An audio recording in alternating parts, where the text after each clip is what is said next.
Hello guys. Welcome back to my channel Rim's Travel Diaries. Today we will be discussing the topic Cleopatra. So without wasting any time, let's get started.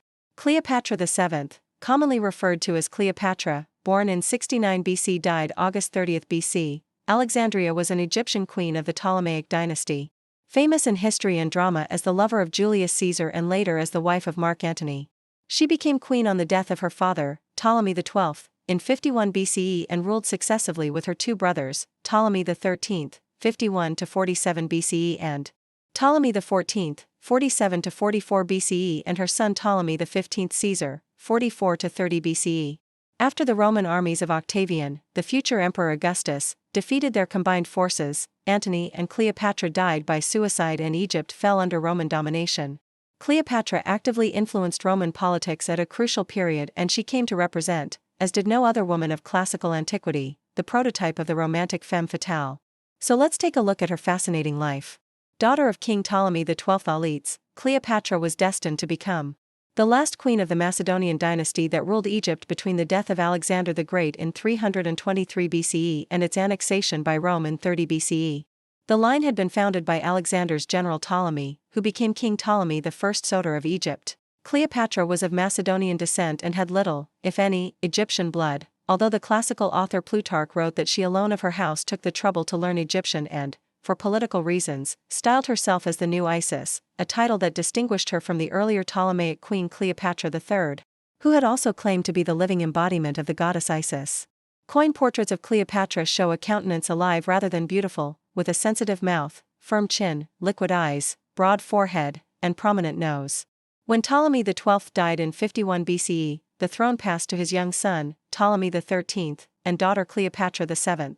Ptolemy XIII, and daughter Cleopatra VII. It is likely, but not proven, that the two married soon after their father's death. The 18-year-old Cleopatra, older than her brother by about 8 years, became the dominant ruler.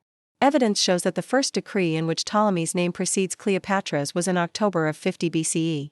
Soon after, Cleopatra was forced to flee Egypt for Syria, where she raised an army and in 48 BCE returned to face her brother at Pelusium, on Egypt's eastern border.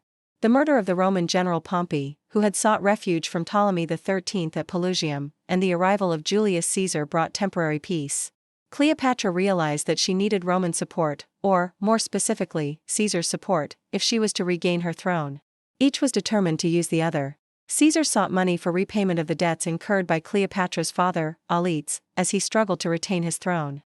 Cleopatra was determined to keep her throne and, if possible, to restore the glories of the first Ptolemies and recover as much as possible of their dominions, which had included southern Syria and Palestine.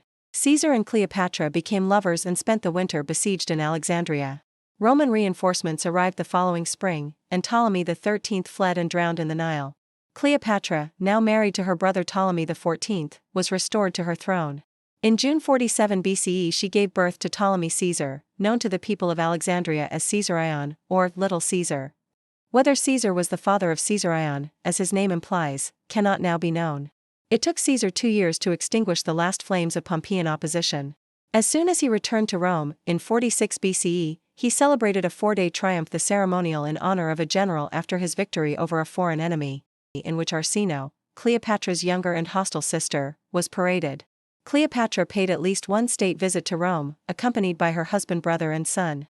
She was accommodated in Caesar's private villa beyond the Tiber River and may have been present to witness the dedication of a golden statue of herself in the temple of Venus Genitrix, the ancestress of the Julian family to which Caesar belonged.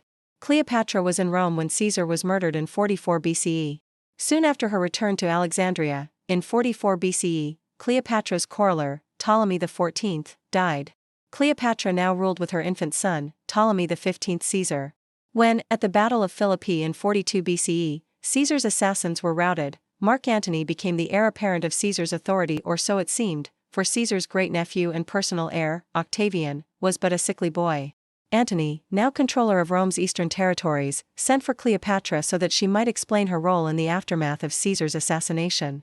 She set out for Tarsus in Asia Minor loaded with gifts, having delayed her departure to heighten Antony's expectation. She entered the city by sailing up the Cydnus River in a barge while dressed in the robes of the new Isis. Antony, who equated himself with the god Dionysus, was captivated. Forgetting his wife, Fulvia, who in Italy was doing her best to maintain her husband's interests against the growing menace of young Octavian, Antony returned to Alexandria. There Cleopatra and Antony formed a society of inimitable livers whose members lived what some historians have interpreted as a life of debauchery and folly and others have interpreted as lives dedicated to the cult of the mystical god Dionysus. In 40 BCE Cleopatra gave birth to twins, whom she named Alexander Helios and Cleopatra Selene. Antony had already left Alexandria to return to Italy, where he was forced to conclude a temporary settlement with Octavian. As part of this settlement, he married Octavian's sister, Octavia, Fulvia, having died. 3 years later, Antony was convinced that he and Octavian could never come to terms. His marriage to Octavia, now an irrelevance, he returned to the east and reunited with Cleopatra. Antony needed Cleopatra's financial support for his postponed Parthian campaign. In return, Cleopatra requested the return of much of Egypt's eastern empire, including large portions of Syria and Lebanon and even the rich balsam groves of Jericho. Antony's eastern campaign collapsed with the Battle of Carrhae in 34 BCE, in which he lost 3 legions to the Parthians. But early the following year, he was able to celebrate a triumphal return to Alexandria. This was followed by a celebration known as the Donations of Alexandria. Crowds flocked to the gymnasium to see Cleopatra and Antony seated on golden thrones. On a silver platform with their children sitting on slightly lower thrones beside them, Antony proclaimed Caesarion to be Caesar's son, thus relegating Octavian, who had been adopted by Caesar as his son and heir, to legal illegitimacy. Cleopatra was hailed as Queen of Kings, Caesarion as King of Kings.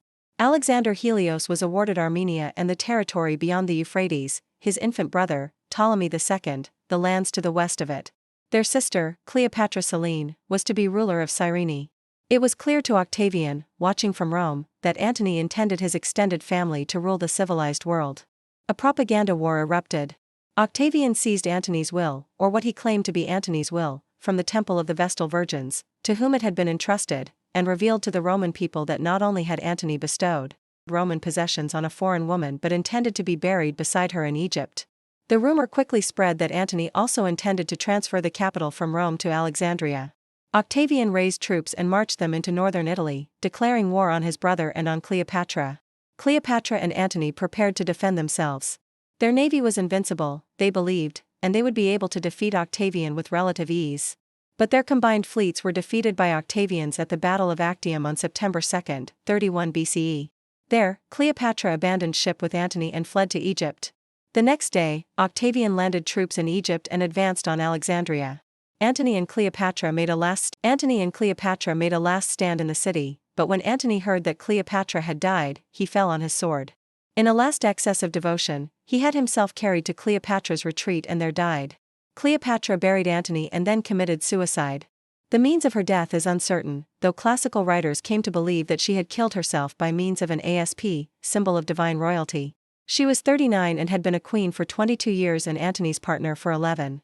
They were buried together, as both of them had wished, and with them was buried the Roman Republic. Thank you for watching. Don't forget to like and subscribe. See you in the next video. Until then, stay tuned.